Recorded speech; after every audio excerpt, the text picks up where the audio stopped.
Higit isang linggo bago ang undas ay sunod-sunod na ang inspeksyon na ikinakasa ng DOTR sa mga transport terminal.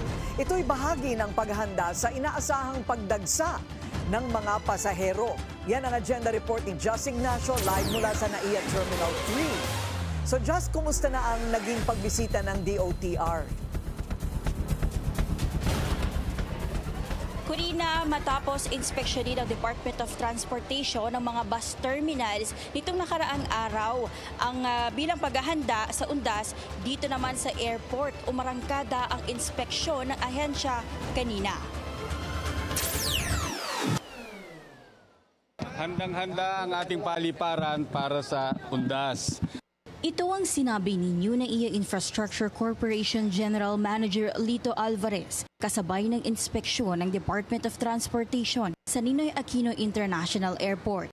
1,350,000 passengers ang kanilang inaasahang dadagsa ngayong taon. Noong nakaraang taon ay nakapagtala ito ng 1.3 million passengers sa loob lamang ng 10 araw o katumbas yan ng 130,000 passengers kada araw.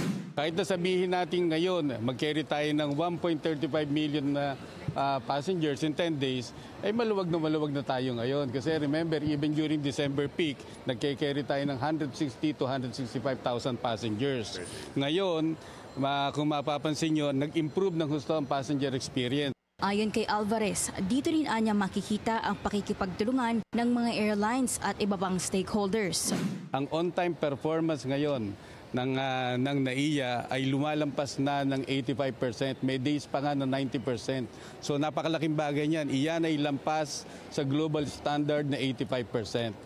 May mga bagong kiosk rin ang NNIC na itinayo sa Terminal 3 kung saan layo nitong makapag-check-in na kaagad ang mga pasaherong maagang dumarating. Kanina, kasama rin ni DOTR Acting Secretary Giovanni Lopez sa inspeksyon si San Miguel Corporation CEO at ultra-bilyonaryo Ramon Ang, kung saan nakita din ito ang bagong bukas na food hall sa Terminal 3. Sa current reaction po sa food hall? Ano? Current reaction sa food hall? Current? Reaction? Hindi, maganda. I mean, nakita nyo naman, di ba? Ang ayos. Maliwalas. Again, for the passengers, customers, lahat tayo. This is something na tayo may pagmalaki eh. Di ba? We're asking for a world-class airport.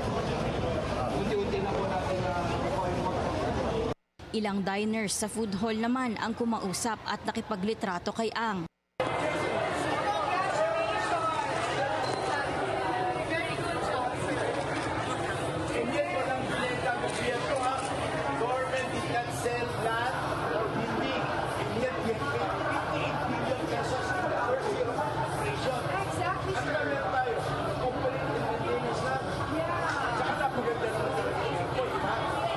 Sir Ramon, earlier po nakipag-usap po tayo with some of the diners in the restaurant and they were delighted with the food hall. And reaction po? Your reaction po with that? 10 pa lang yung restaurant na nakatayo doon. Yung lugar na yun, nakaset yung for 20. So, mas marami pa.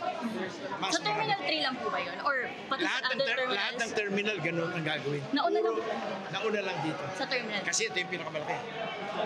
Muli namang binigyang diin ni Acting Secretary Lopez kanina na gobyerno pa rin ang may-ari ng airport. Gusto ko rin pong sabihin na ang pagmamay-ari po ng paliparan ng mga ganitong klaseng pasilidad ay nananatili po sa gobyerno. Ang operation at maintenance po ang binibigay natin sa private entity tulad ng SMC at saka NNIC.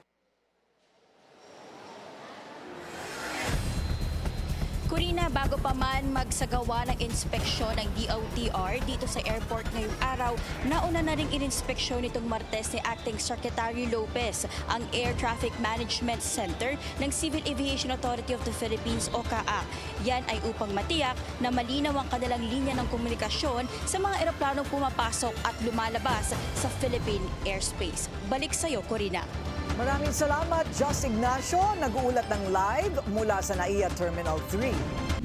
Manatiling nakatutok sa Bilyonaryo News Channel. Sumubaybay sa aming social media accounts at mag-subscribe sa aming YouTube channel para sa mga bago at eksklusibong balita.